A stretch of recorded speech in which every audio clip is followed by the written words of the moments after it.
Let's talk about a vet. A vet is a doctor for sick animals.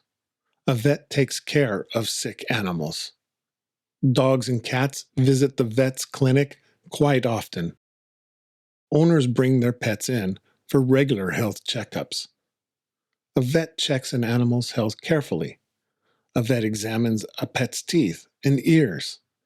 A vet gives many animals important shots.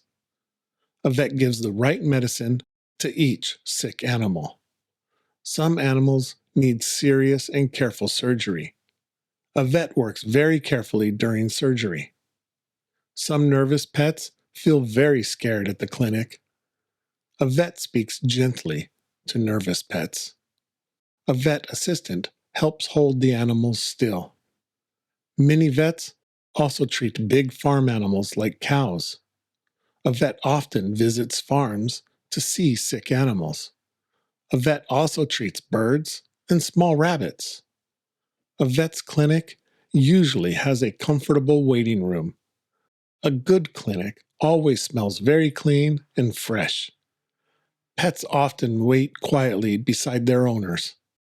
Vets usually wear a special white uniform. Vets study hard for many years at school. They learn about many different kinds of animals. Some vets specialize in just one type of animal. A vet keeps careful record for each pet. A vet helps animals live long, healthy lives.